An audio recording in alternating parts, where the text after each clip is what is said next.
Hi everyone, let's get started. Hope the first homework is going well. So the topic for today is arithmetic coding. Okay, so quickly going over the quiz questions from last time. So we had a question on you have a binary source with this set, with this probability distribution, so Bernoulli half. And we asked what is the size of the typical set as a function of n. Anybody wants to guess the answer?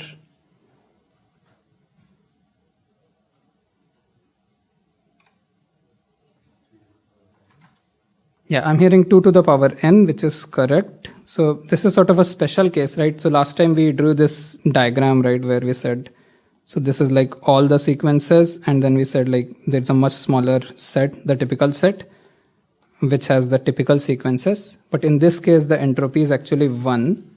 So actually every sequence is typical.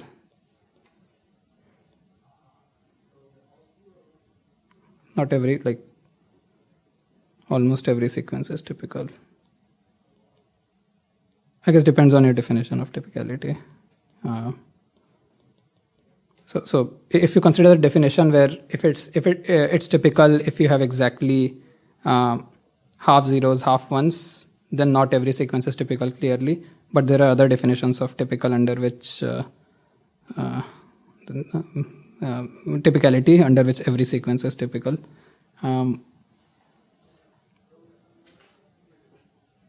Anybody who didn't get this question, I just want to hear like some other views on how people approach this, just to make sure people followed.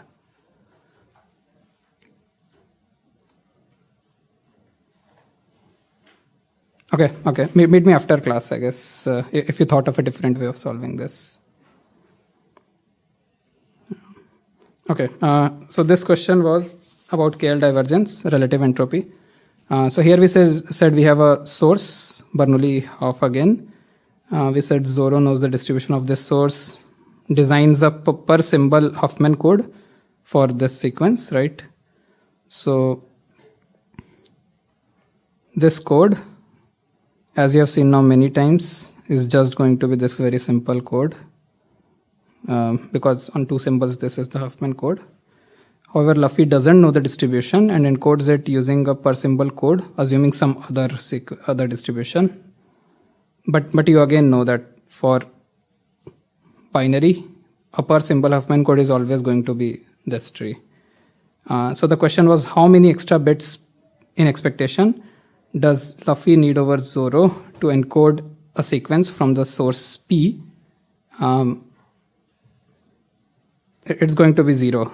There is no penalty because it's the same code, right? Yeah.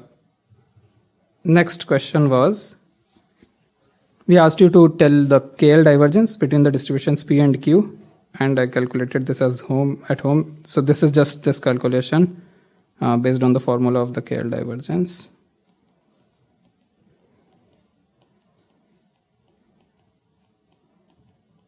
Right, and this comes out to be 0.2. And the third part was, okay, so this is more of the real question, that in class we learned that KL divergence, so Tsachy last time covered, right, that KL divergence is an indicator, like it tells you how much excess code length would you use if your distribution for which you designed the code doesn't match the real distribution from which the data is coming. But we see here that we are not paying any penalty here, even though the KL divergence is 0.2075. Why is that?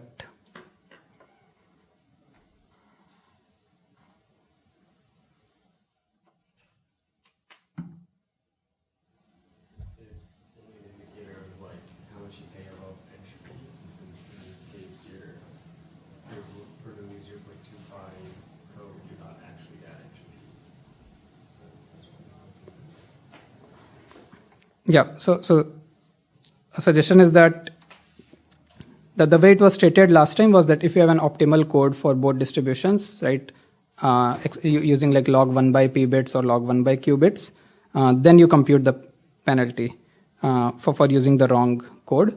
But in this particular case, you see that this code, this does not achieve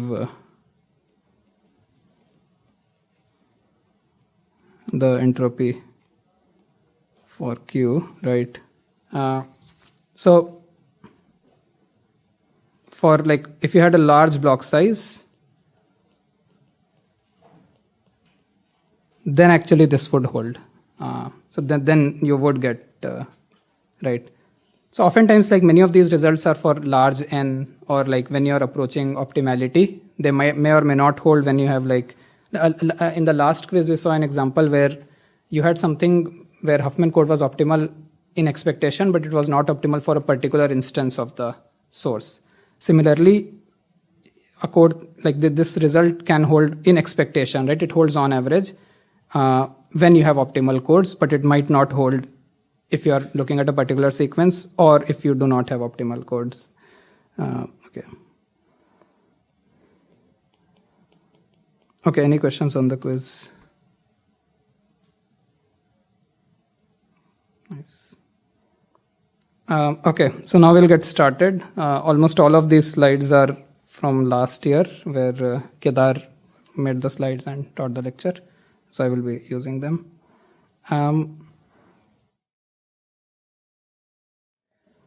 So this is a recurring theme we have been seeing for a few lectures now. So we'll finally like look at a good solution, which is that symbol codes are not optimal.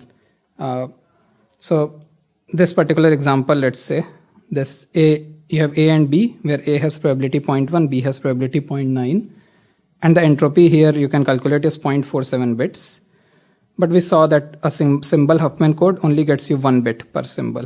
So clearly there is a gap, right? We have seen that now.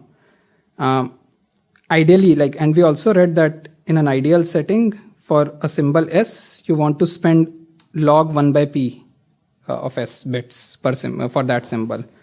But the issue happens is that, like, this is an important point, right? That you are using symbol codes, so you cannot use fractional bits. So whenever this log 1 by ps is not like an integer, it is just impossible for you to be optimal. You pay like the ceiling of that or something like that, right? So that just like poses a fundamental limit on, like, if you're using symbol codes, there will be some suboptimality there. So that's why we see this 1 bit overhead, which we have been seeing, right? We saw that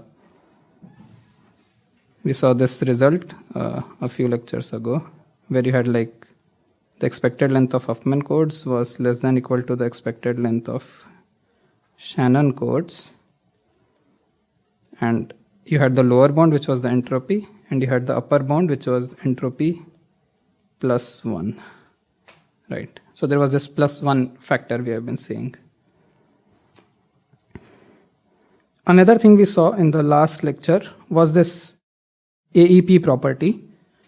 And what was the AEP property, right? We saw that in the quiz question just now, that you have the universe of like all possible n length sequences, and then you have the typical set, which is a much smaller subset. And what we saw was, as n becomes bigger and bigger, almost all of the probability is concentrated in this small set, in the typical set. And within the typical set, you effectively have a uniform distribution. So really what happens is, like, when n becomes bigger, you have a very small number of sequences that comprise the whole probability. And within that small number of sequences, it's a uniform distribution. And based on that, we saw a coding scheme that we saw worked pretty well. So really, this is the reason, like if you take a Huffman code and you keep on increasing the block size more and more, at some scale, what you will start seeing is all the typical sequences start getting similar code lengths with the Huffman code.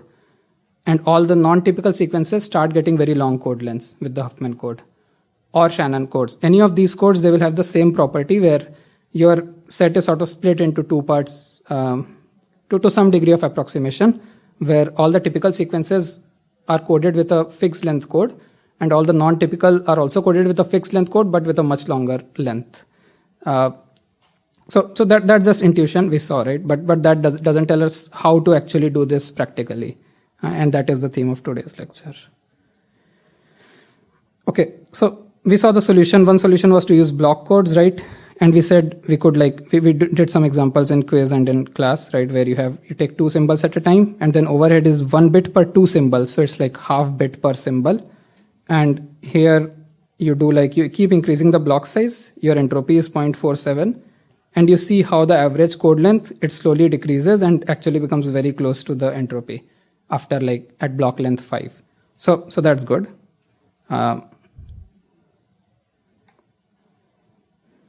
And here you draw some code length. So at block size 1, it's just the simple code AB. Block size 2, block size 3. You can keep making these right, and these are the results that we saw, where the expected length is between hx plus 1 and hx for a single symbol. And when you're working with blocks of size b, then the overhead becomes 1 over b instead of 1. And this is just a recap still.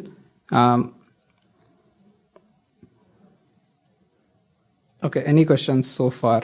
Are we comfortable with why block codes will achieve entropy as you make the block size bigger and bigger? Because your overhead becomes 1 over b, and as b becomes bigger, the overhead becomes smaller and smaller. Okay. Yeah. Still recap. So we see that the convergence to entropy is good. 1 by b is not the worst convergence rate. It's not very practical. We saw last time this exponential curve. As your codebook size increases, you need more space to store it. You need more space to construct the codebook. So your memory usage increases. It very quickly, as you might have seen in other places, that exponential complexity is very bad. At 10, maybe it's manageable. At 20, it's filling up your RAM, and at 30, it won't fit any supercomputer. It increases very fast. So really, it's not the appropriate way. And one sort of point is that the problem really becomes very acute if hx is small. Then what happens is the 1 by b overhead might be very, very big compared to hx. And in that case, you really need a very big block size to get close to the entropy, right? So if your hx is let's say 0.01, then you need block size around 100 to be within a factor of 2 to for 2x entropy basically.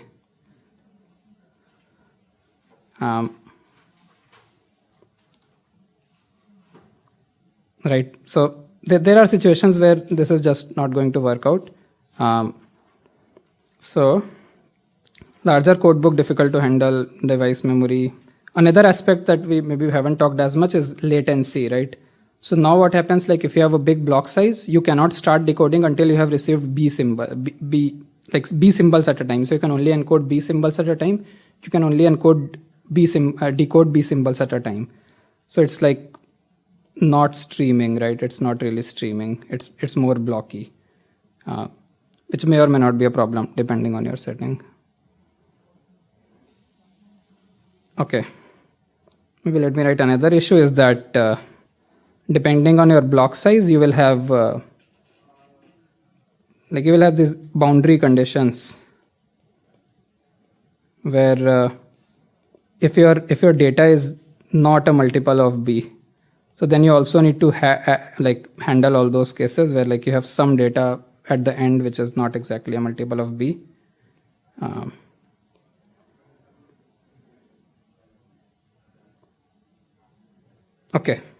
Okay, so that's it for the recap. I will stop here. We clearly see there is a need for something better than block coding. So let's see what is the new thing. Okay. So arithmetic coding, this is the thing we will learn about.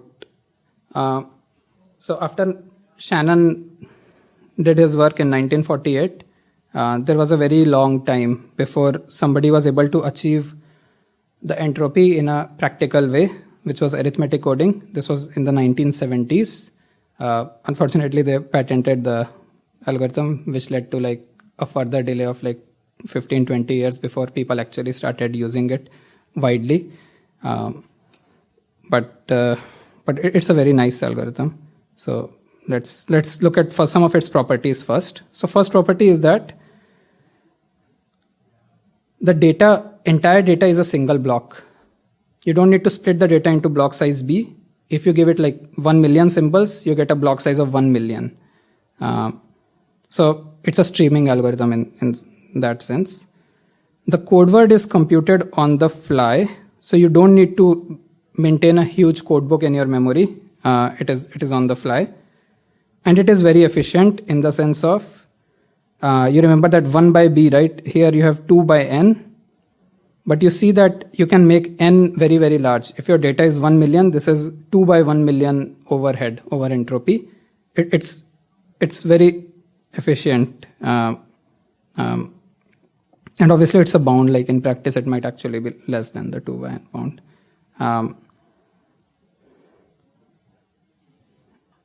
Yep, any questions? What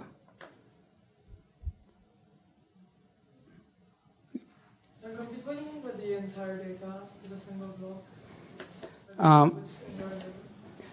Yeah. So it's like if you give it a sequence of length n, right? If you're using Huffman coding with block size b, what you would do is you would split the n into like n by b parts, each of which you will encode separately.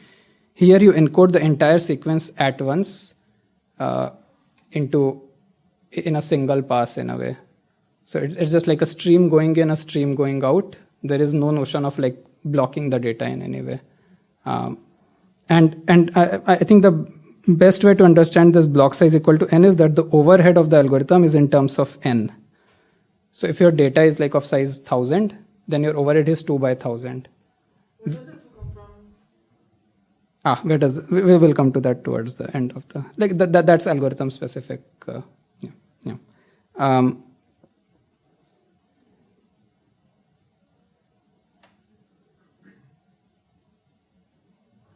Yeah.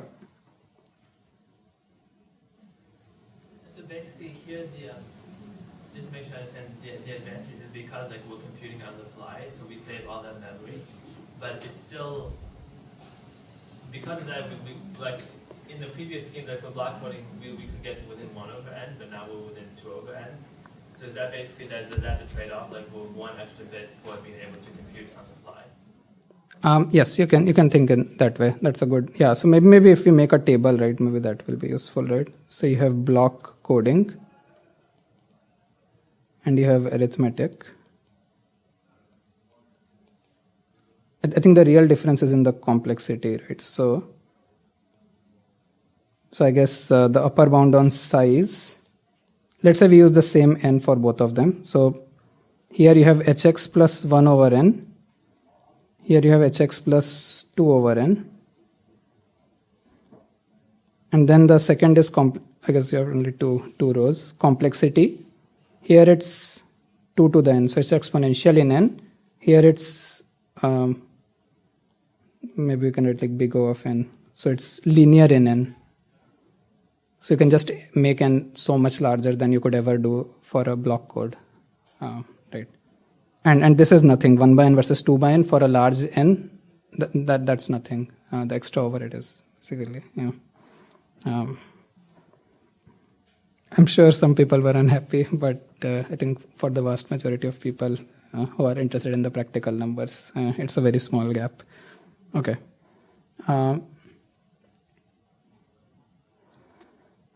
Okay, so the main question, right?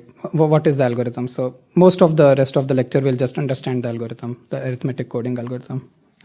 And why is it called arithmetic coding, right? What does it have to do with arithmetic? Okay. So there are two steps in arithmetic coding. You map your input sequence to the number line, or range on the number line, and then you communicate that range on the number line to the decoder. So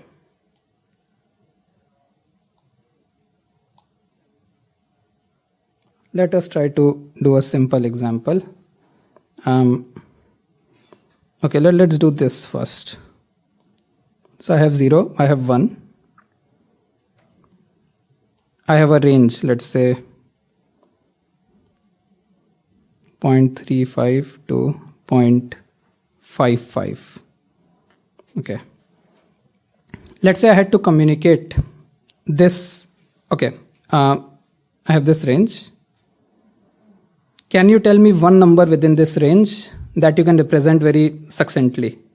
Like, let's write a few numbers that are within this range. There is like 0.355555, right? And there is like 0.41786, right? So tell me one number which is very succinctly described within this range. Fewest number of decimal places, I guess. Yeah, so I hear 0.5, right? So 0.5 I hear, maybe 0.4, right? There are like these very easy to describe numbers in this range. Okay, we'll get to why we do this. Okay. Now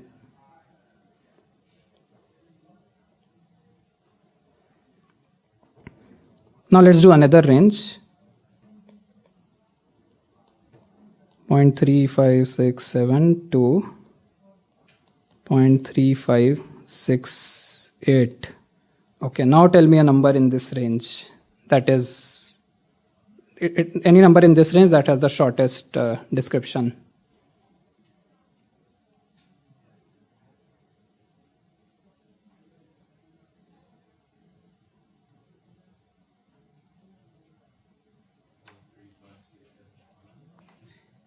Okay, so I hear 0.35675, right? It's within the range. It has a description of 5 decimal places. And you can convince yourselves that you can't really do much better, right? This is basically... So the first intuition you will get is that shorter intervals are, I guess, take more bits to describe, right? Do we generally agree with this, right? If you have a very short interval and you want to send me a number in that short interval, typically your number will be very long, like lots of decimal places in that number, right? And we'll see like more rigorously how this plays out. But okay, for now, let's stick to this.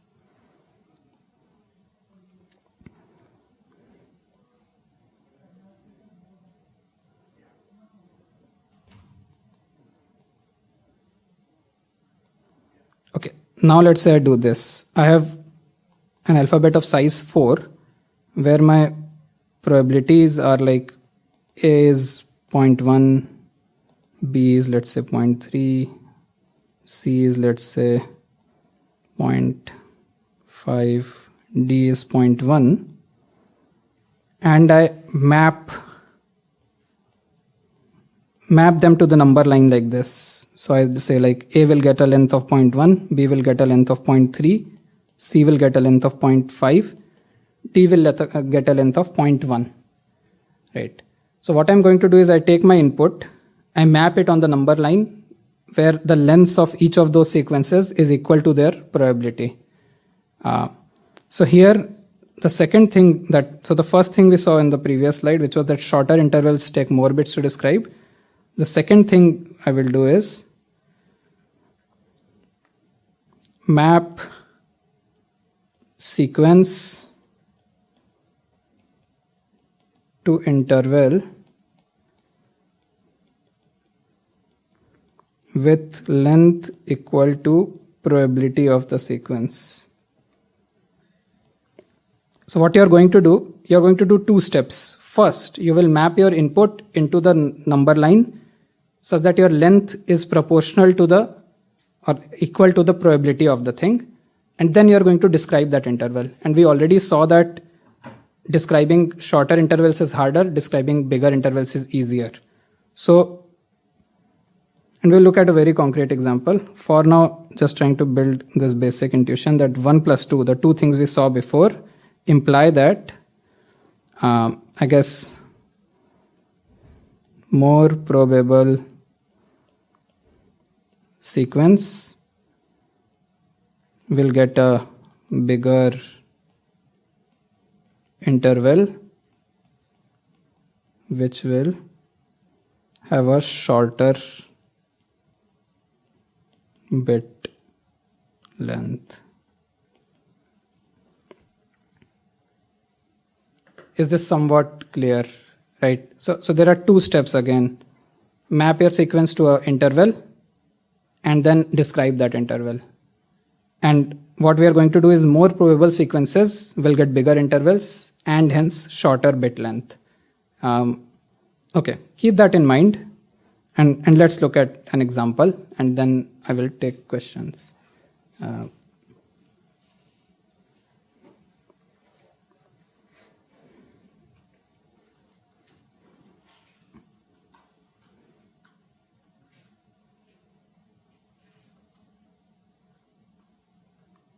Okay, let's come back to this in a bit after we look at the example. This is just like you can do the number line in binary, but we won't need it for the moment.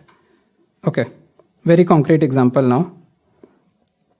We'll work with this example where you have this ABC, 0.3, 0.5, 0.2, and you have a particular input sequence that you want to encode, right? Remember that the arithmetic coding is useful because we don't want to do per symbol coding. We want to encode sequences at once. So we'll just take this sequence, BACB, okay. BACB, okay. So, okay, hope you can see that clearly. Okay, so first step, this is we did just now, right? You take your number line from 0 to 1, you split it where the lengths are equal to the probabilities, right? So, here like this thing is equal to the probability of A, right? This length is equal to probability of B, and since the probability is sum to 1, you fill up the thing, okay? Next, first symbol you need to encode is B. So therefore you go to the part of the thing which is B, right? So you go to the middle part here, okay? And now your interval is this 0.3 to 0.8, which is the interval corresponding to B. So every step we are going to make this interval shorter and shorter, as you will see in a sec.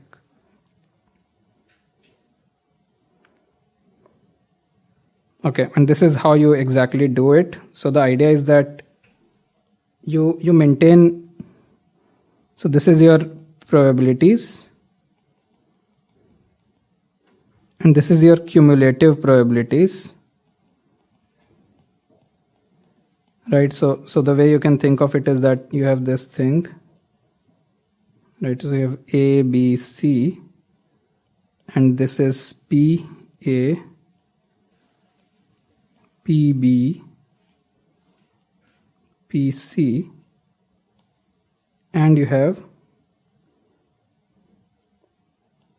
we'll call this CB, and we'll call this CC, right? So really this interval, the interval corresponding to B is, what is this? This is the cumulative B starting there to CB plus PB. Is that okay? I guess take a minute, make sure you understand. This is very important. If you don't understand it, stop me here because otherwise you will have more and more issues.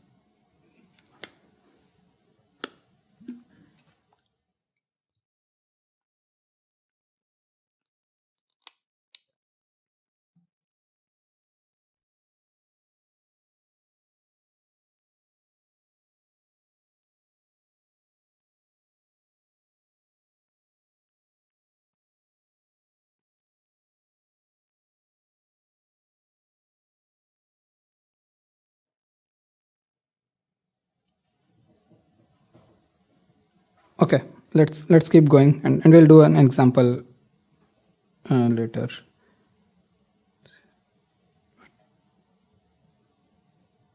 Yep, okay. Now this is where the beauty of the whole thing comes in, right? Because,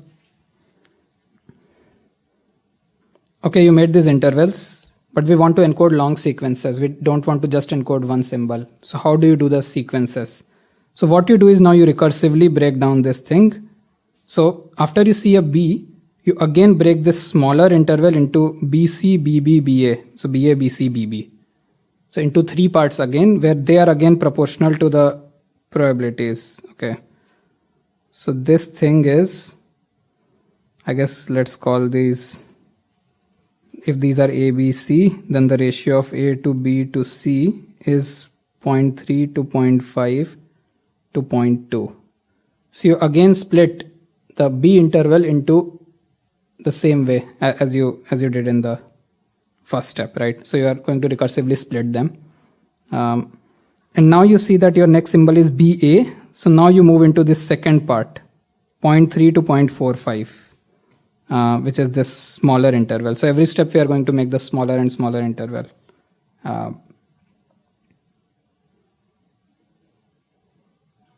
Okay, and you can do the calculation based on this, this basically ratios, right? So let's do the calculation maybe. So the interval corresponding to B goes from 0.3 to 0.8. Okay. So now, so the length of this thing is 0.5. So the first part, the part corresponding to BA will be 0.5 multiplied by 0.3, which is equal to 0.15. So therefore the BA interval will be 0.3 to 0.3 plus 0.15. Right, so you just split the interval corresponding to B into 3 portions proportional to the probabilities of ABC.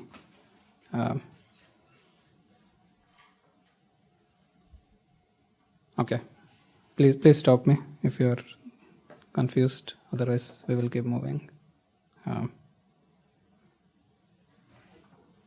Good. And then the idea is the same, you keep doing it.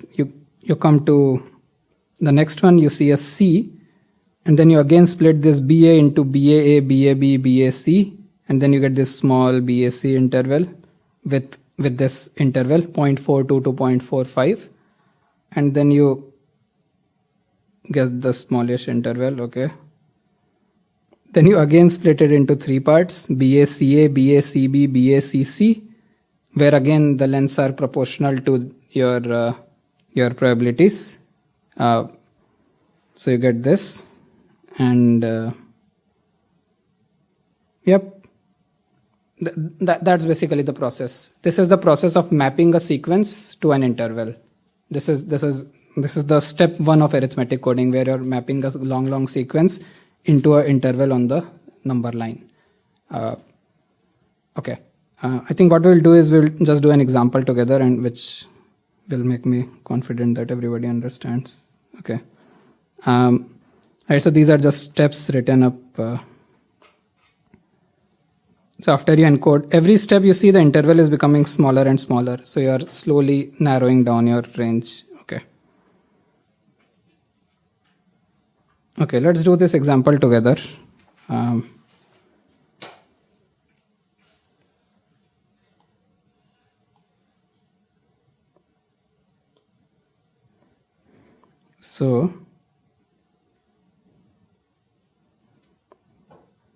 So your P is, A is 0.2, B is 0.4, C is 0.4.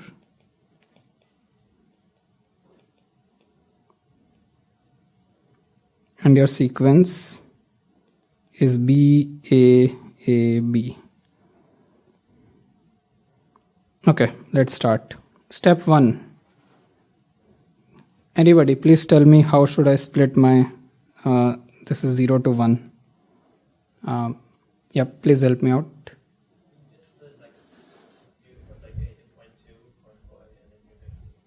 Okay, so let's go slowly. So A starts at 0 and ends where? 0.2. Okay. B starts at 0.2, ends where? 0.6, right? And yeah, we'll do slowly. Okay. Yeah. Yeah. Okay. Yeah. If you find it very easy, that's great. We won't need to. Arithmetic coding, you will see, will come up again and again. It's like very deep. We are right now seeing it for a very special setting, but really, yeah, I guess in lecture 8, 9, 10, you will see it will just recur. Okay. Now let's expand it out again. So this is 0.2. Okay, why did I expand B? Because B was my first symbol, right? So that's why I'm now expanding out B, because that's my first symbol. Okay. Okay, now can somebody help me calculate what is the, again, how do I divide into 3 parts? So what is the part for BA? Just help me out with the math and then I will calculate. So I guess BA. So tell me the length for BA. How long should be the BA portion of it? Hint, the B portion is 0.4.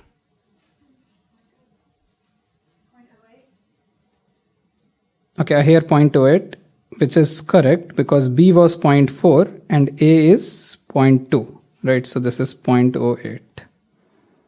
And then BB will be 0.4 times 0.4, so 0.16. And then PC will also be 0.16. Is that clear? Right. We are again dividing it in the same proportion, right? So let's do it. So BA, BB, BC, right? And so this goes from 0.2 to 0.28 because 0.2 plus 0.28, right? And then 0.28 to 0.44. Okay. Okay, now which of these 3 I go into to further expand?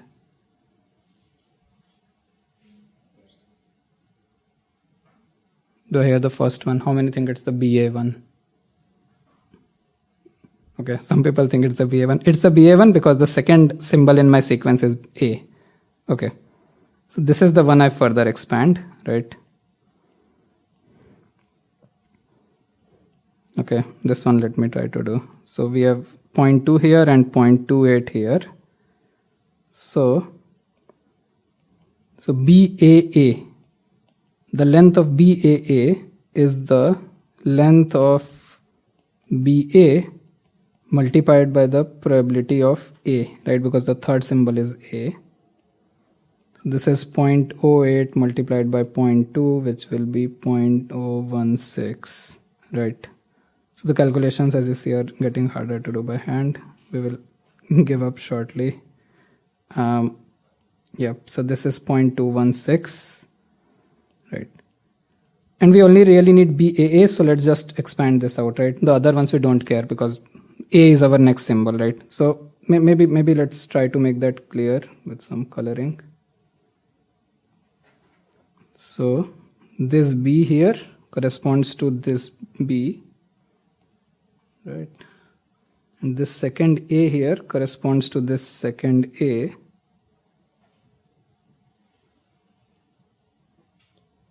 And this third A here corresponds to this third A, right? So there is a correspondence. You just keep going like this.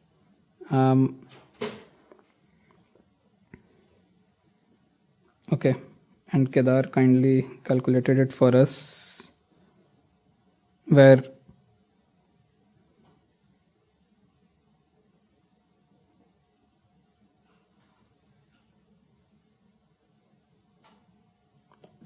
sorry, this is just cheating because it was like 0.2, 0.4, 0.4 here, but now it became 0.4, 0.4, 0.2. This is not okay.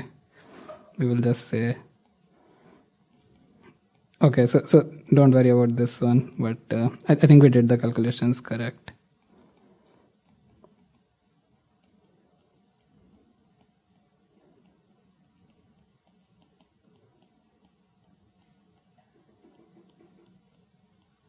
Okay, we will send this to Kedar as a note. But anyway, I think I hope we get the idea, right? You just keep expanding out the as you get each symbol, you expand out a particular sub-interval in your current interval, right? Okay.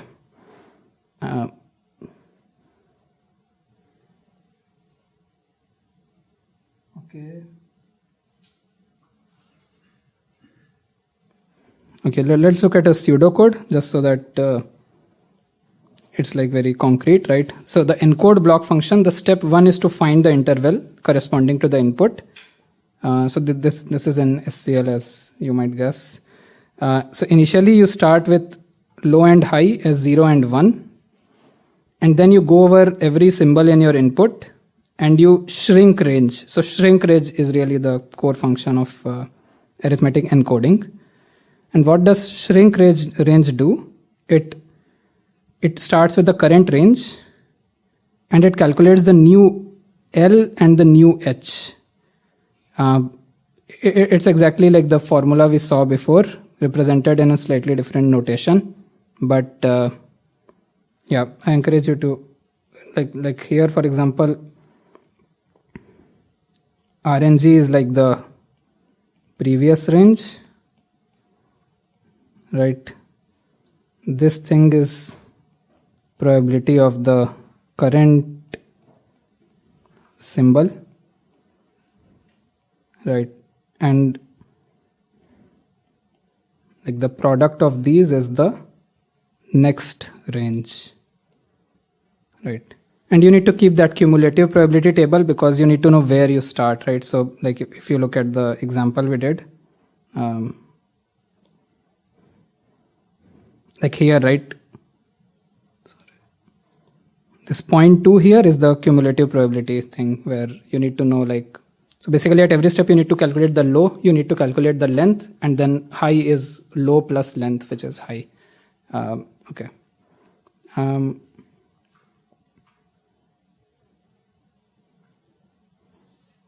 Okay, any questions so far? This is the encoding and we'll do the decoding in a minute.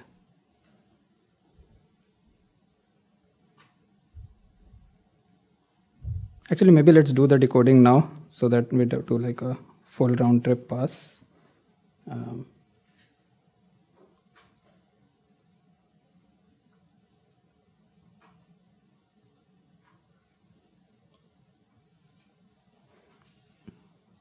Okay, so let's say we have this example, 0.3, 0.5, 0.2, and you encoded BACB, and you got this range 0.429 to 0.444.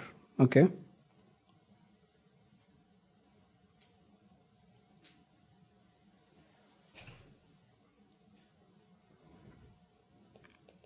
Point 3, 0.5,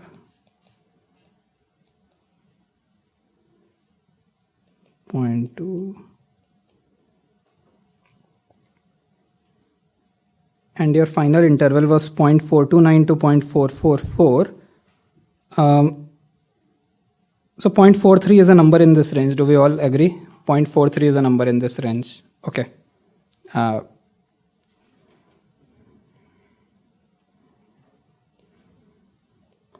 So decoding. So here we are doing decoding.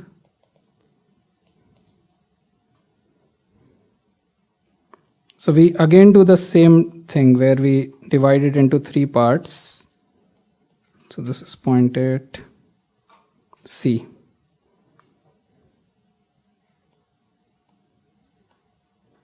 And the number you received is 0.43.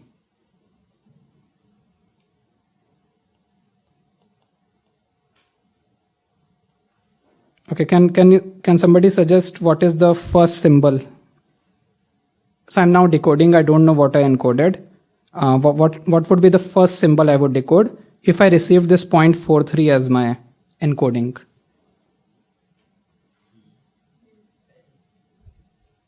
I heard an A. Can somebody who said A, can you explain why A?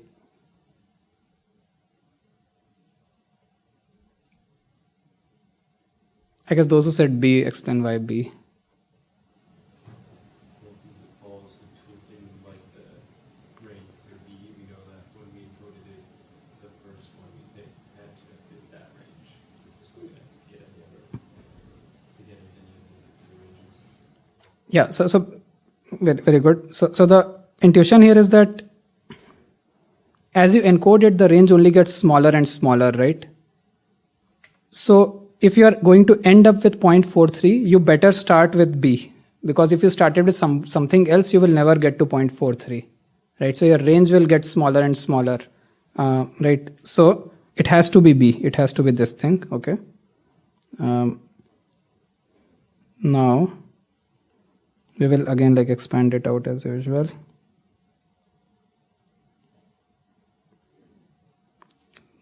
So after you do it, I think it will be 0.39.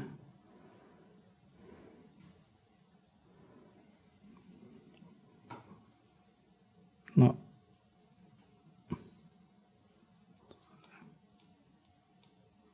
Let's do it carefully.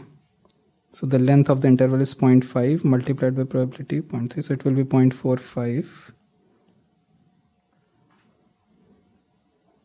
And then 0.5 times 0.25. So 0.7.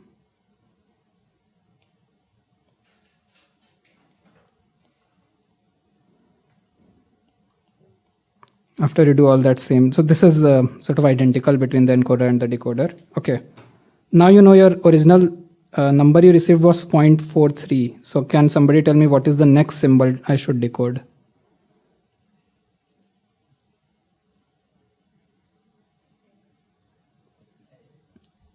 I hear an A from a couple of places, which is correct. Can somebody explain why A? It's very simple, very simple. 0.43 lies in the BA range, that's why, that's it basically, right? At every step you just see the number that you received, where does it lie, which range, which sub-interval does it lie in. So it lies in 0.3 to 0.45, right? So you see that this lies here. So BA, right? So now you have encoded two symbols. You have decoded B and you have decoded A, right? And I think you can see how this goes, right? Every step, you basically repeat the same process from encoding. You split your sub-interval into sub-intervals. The number you received, you see where does it lie in those sub-intervals, and you decode symbol by symbol, right? Okay, so now what have we seen so far is, so we have seen how you go from sequence to interval back to sequence, right? So we have, yep. How do you know when to stop? Because you could just keep going and like make up a longer sequence and empty. So the question is, how do you know when to stop? Like in this example, I could have just gone on and on. With my 0.43, I could have decoded like a billion symbols if I wanted to. There are okay, so maybe let's write it down and clearly answer it. So question is like when to stop decoding. So the first method, which is what we will use, we use in our library, for example, is at the start, I guess, we prepend the length, basically, n at the start. You just store the length, basically. So that is one way. There is a second way, which I've seen in some places, is you create a special symbol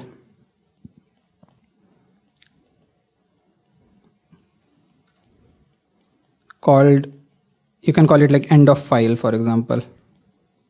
So end of file.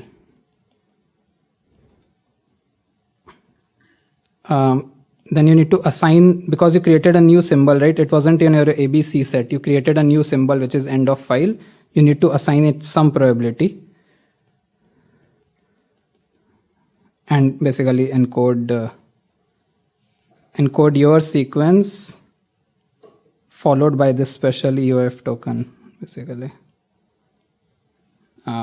So there are like two ways to make sure that you can end at the right point. One is that you just prepend the length at the start. So then the decoder first reads the length, it knows how much I need to decode, it will stop decoding at the right time. Or you put this end of file token.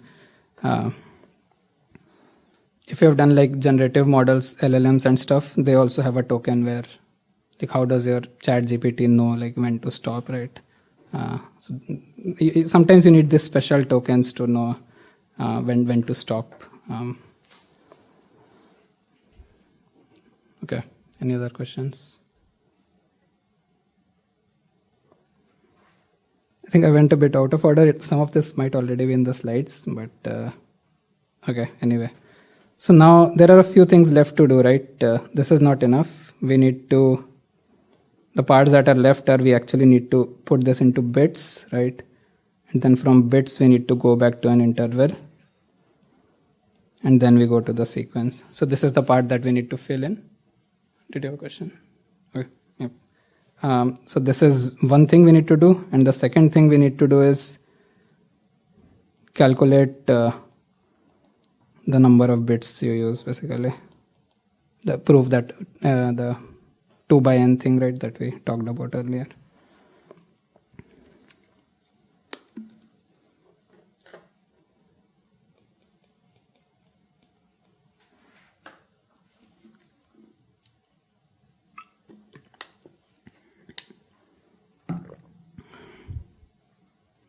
Okay.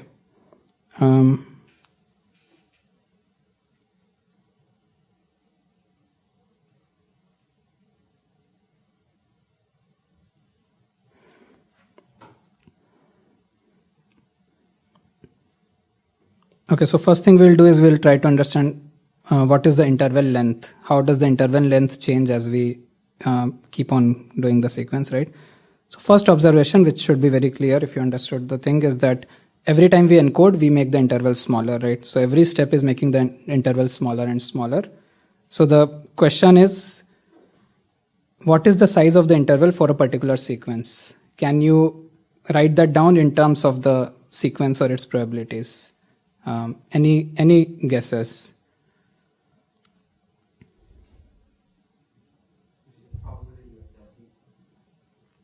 So I hear an answer which is that it is the probability of that sequence. Can you elaborate? Like, because when you encode, like for the first character, Yep. the length of it will be the probability of the first character. Hmm. You multiply with the second character and third character. So. Yep. So the right answer is that, yeah, it is the probability of the sequence, where we are always assuming this IID model, right? That the sequence, the probability of the sequence is the product of the probabilities of all the terms, right? And why is that? Because step 1, you take the interval corresponding to x1, right? So which is like px1, you split it. And then step 2, you take the thing corresponding to px2, and then you split it further. So at every step, you are taking the sub-interval, which is proportional to the probability of that sequence, of that symbol. So at every step, you are reducing the interval according to the probability of that sequence.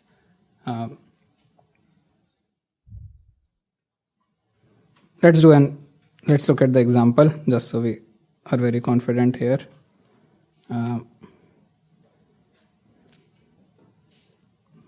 Maybe let's look at this one.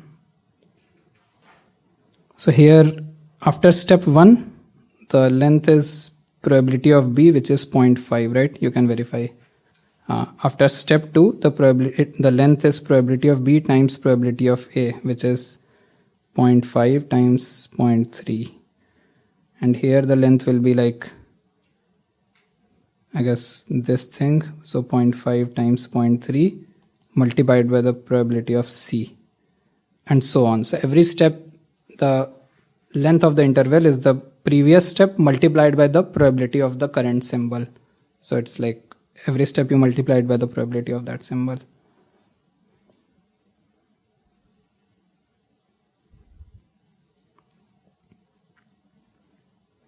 At the very start, I talked about what we wanted was that for high probability sequences, we wanted larger intervals. And you see already that we are getting that property. if your sequence has a high probability, then every step you will go into a biggish interval, and so overall your size of the interval will be bigger at the end of the encoding. Okay, is that okay? Okay. Right. So here, just what we said just now, that the length of the interval is the probability of the product of the probabilities, which is the probability of the overall sequence under the IID model. Okay.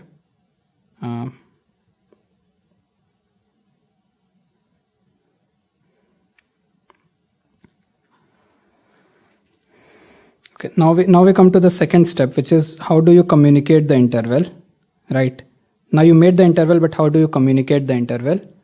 And the simplest idea that comes to mind is let's just communicate a point in that interval, right? And then the decoder, we saw the decoding process already. So as long as I communicate a point in that interval, the decoder can do its job. And the way we did it was we found like a number which had a small binary or small decimal representation. But here we will do it slightly more formally, but conceptually it's really the same thing. So in this particular example, your interval was 0.429 to 0.444. So what we are going to do is we are going to take the midpoint of this range, right? So at the end of your encoding, right, you did like a few steps, and then you kept on expanding. And at the end, you ended up with this thing, 0.429 to 0.444. So this is L, low, this is H, high, and then we are going to define a Z, which is L plus H divided by 2. So it's the midpoint of the interval, and that is what we are going to communicate. Okay.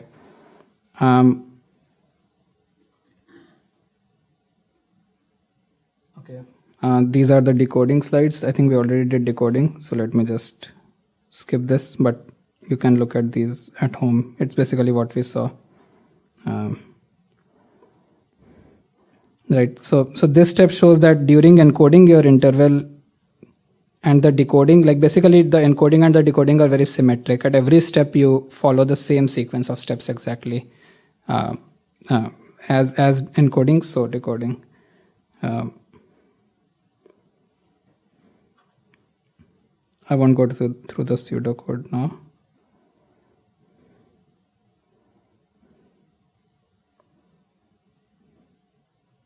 Okay.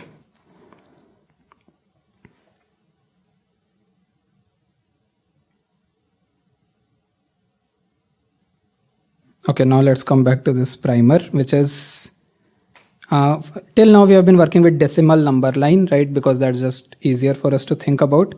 But obviously, just like you know that every number can be represented as a binary number, similarly, you can represent any fraction as a binary fraction, right? So how do binary fractions work? So 0.1 in binary is equal to half, 0.01 in binary is equal to 1 by 2 square, and so on, right? So 0.11 in binary will be like half plus 1 over 2 square. So this is like 3 by 4. So this is basically binary. You won't need to do it really, but good to know. You can do it in any base. Okay. So, for example, if you wanted to do 0.3333, this sort of thing. So in binary, it will be like, so 0.3333 is between 0.25 and 0.5. So it will start with 0.1. I think it will look something like 0.01, some sort of sequence, right?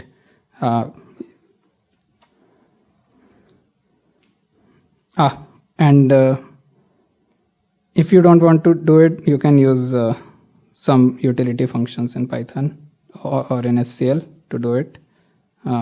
Yeah. This is yeah. Don't worry about it. Like this is not okay.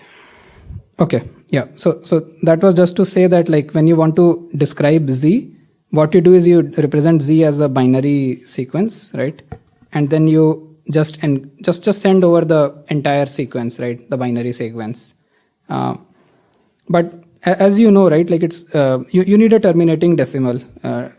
If you had like a, like, you know, right, in math you study that, like if you write 1/3 in decimal, it's like 0.3333. It never ends. That's not something you can encode, right? So you need something which is finite.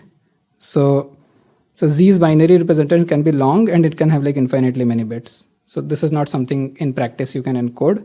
So what we are going to do is, you need a Z hat such that your Z hat is within L and H and it has a short binary representation, right? So we already, like intuitively we can do this, but we are just trying to do it in a more formal way. Like how do you prove that you can always find a Z hat which has a small binary representation that lies within this range? So that is sort of what we are going on about here. Like how do you prove that given a particular L to H, you can always find some Z hat which has a short enough binary representation, right? So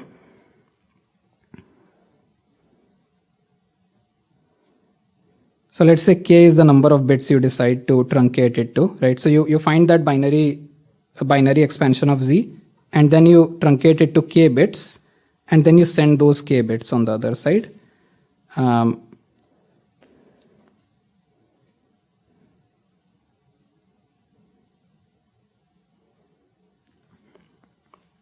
Now you come into some sort of like tricky business where, so what we are saying here is, if Z hat has a binary representation something, then not only does Z hat need to belong within, so basically Z hat needs to lie in the L to H range, but if you extend Z hat with some arbitrary binary stuff, that should also lie in the set L to H. Right. Otherwise, what happens is that there can be doubts about how to exactly decode this. I will not go into the technical details here, but because last year we had a homework question and then it was very hard and we made a mistake and then students made mistakes. But there are reasons basically. If you don't do this correctly, then there are edge cases where decoder will make the wrong decisions. So basically, let me sort of quickly go through this. So the point is that what you need is that Z hat and this whole interval should lie within this other interval. So you need to find a K such that Z hat to Z hat plus 2 to the minus K is within this thing. Okay, I will just skip. I will skip. Okay.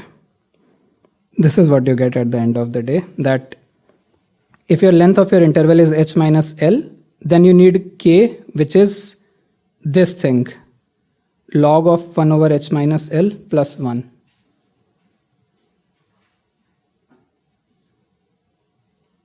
Right?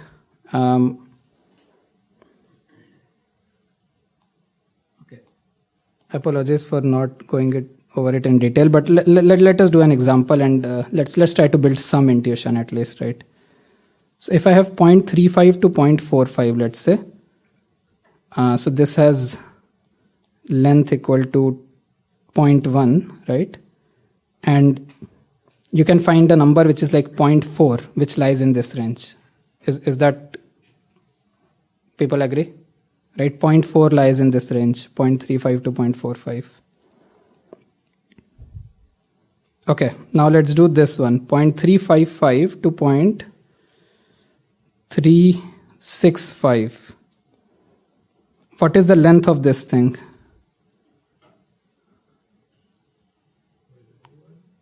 Yeah, 0.01, right? And can you tell me a number that lies within this range?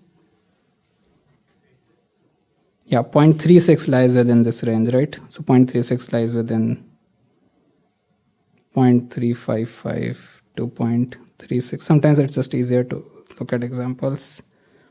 Okay, now let's do one more. Okay, what is the length here? 0.3555 to 0.3565.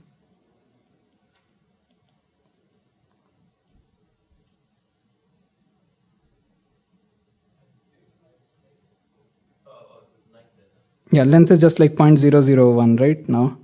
and you can find like a number which is like 0.356 here, right? So what the intuition here is that the number of bits needed is roughly the log of the interval length. That is the intuition I think you will develop. I think if you look at a few examples, it becomes very clear that as your interval goes shorter, you need more and more longer and longer decimals to find within that range. But the length of that decimal is roughly logarithmic in the length of the interval. Yeah, like in this example, you see, right? Like as I made my length 10 times smaller, I needed one more digit. Similarly, if you, in the binary case, if you make your interval 2 times larger, you will need one more bit. And then you make it 2 times larger again, you need one more bit. So that's sort of the intuition here. Okay. Yeah. So, yeah. So quick story here, right? So we studied arithmetic coding when we did our information theory classes long time ago. Intuition is very easy. Basic intuition is very, very simple. Even if you take that away, that's enough. More probable sequence goes to longer intervals, which can be represented with fewer bits. That's it, right? And then we wanted to make this compression library. We wanted to implement it in practice. And then you just run into a million different issues like this, where it's very tricky, complicated to prove. And we haven't even come to like even bigger issues. So, yeah, just be thankful to the people who like implemented it in C for you, and then you can just use it. You don't need to worry about all these details. But yeah, it's a bit tricky. Like there are parts of it I cannot claim that I fully understand. Like we'll come to those later. I think Kedar implemented it, but I think if you ask him today, he would have forgotten probably. So just very, very complicated stuff just keeps coming. Right. So, yeah. So we saw that the size of the interval was log of the probability, right? And we saw that the k was this thing. You get the +2 because you have the ceiling function. And after you basically use this formula. Okay, so this is what you get basically. That the length of the overall thing is less than equal to log of the probability +2. So you're just losing 2 bits for the entire sequence. So this is the main result of arithmetic coding, that if you have a sequence of probability p, then you pay log 1 over p +2, however long your sequence may be.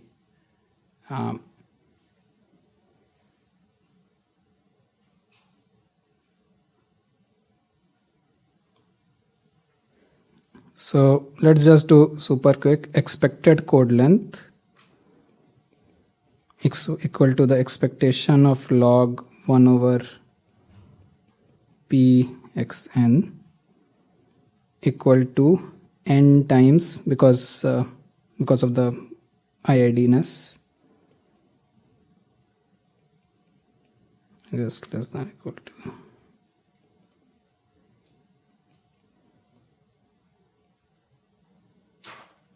so what you get at the end of the day is that your expected code length is less than equal to n times the entropy +2.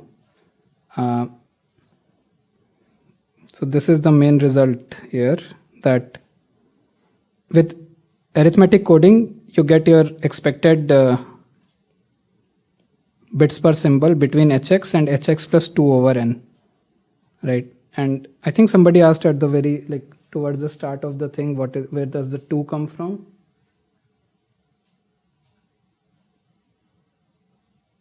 And yeah, this is where the 2 comes from. You get 1 from this ceiling function, and you have a 1 here. So that is where the 2 comes from, right? I don't know if it's adds any intuition, but that's how it comes.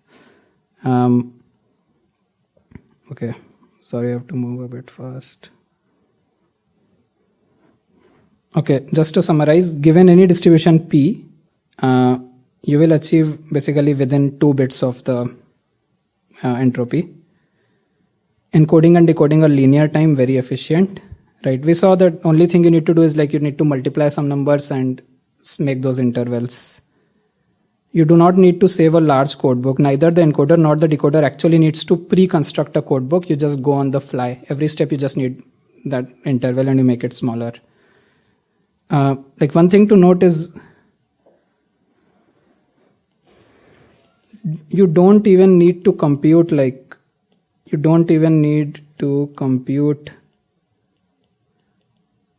P sort of xn sort of things, right? You don't need to compute all, like if you have done like Huffman coding, in Huffman coding you would first make a table where what is the probability of AAA, AAB, AAC, BAA sort of thing. You need to make a big table and then you can actually start doing the encoding.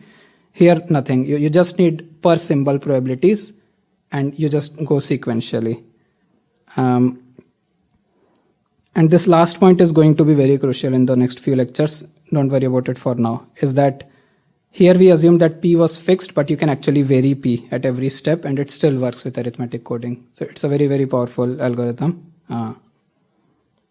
This is like lecture 8 next week.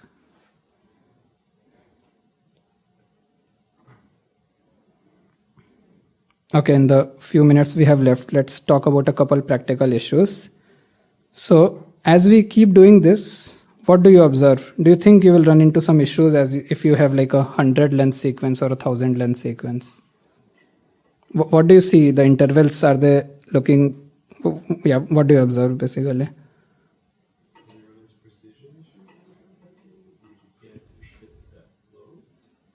Yeah. So one suggestion is that, yeah, like as you go more and more, right, the high and the low are getting closer and closer to each other. Very soon you will run into precision issues because on your computer, if you have a 64-bit float, it can only have so much precision. And it's very quick, like within like 100 symbols, you would run into precision issues where your high and low cannot be distinguished on your hardware. Okay. So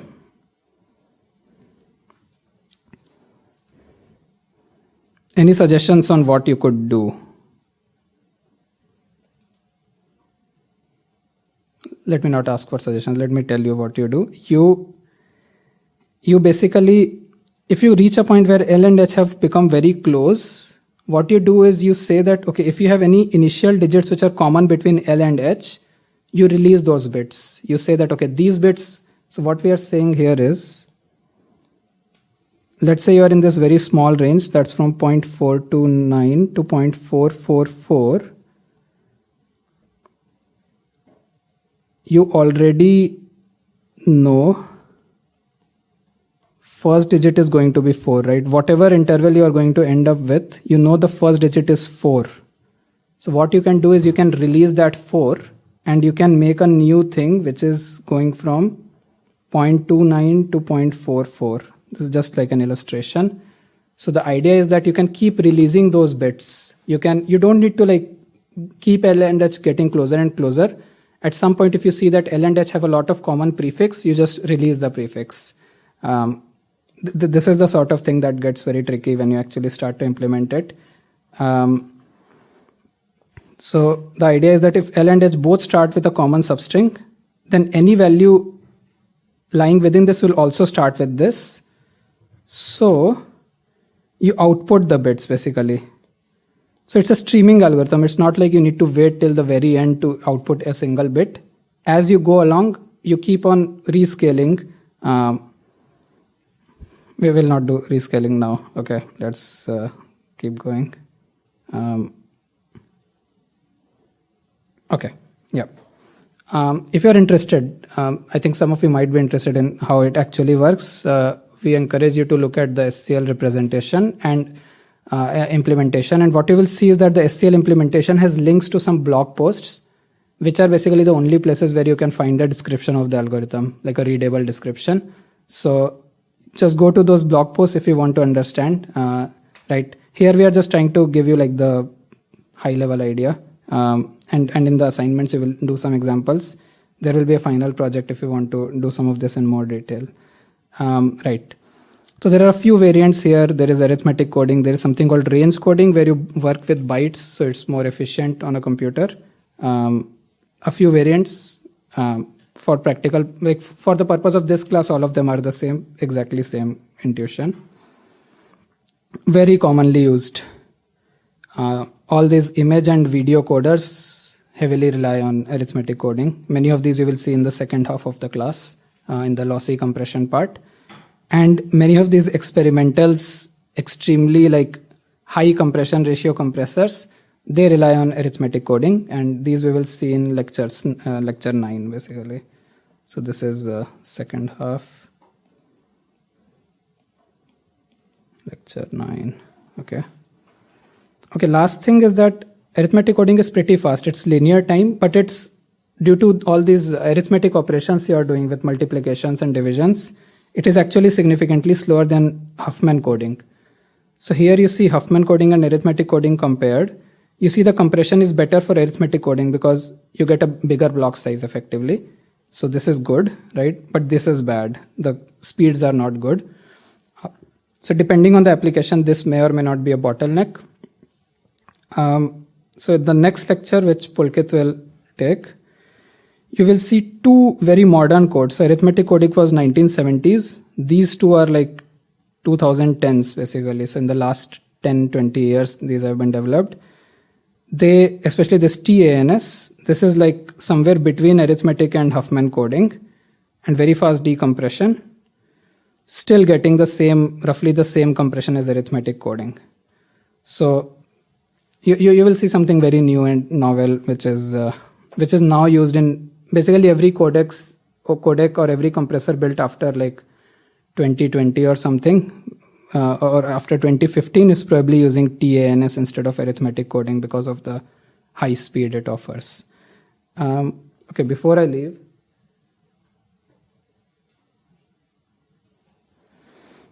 okay, just remember this. None of the else really matters as much, right? The main point is more probable sequences lead to bigger intervals, which lead to shorter bit lengths, right? This is the takeaway. This is what matters in the next. This is the intuition behind arithmetic coding. Feel free to ask questions. Thank you.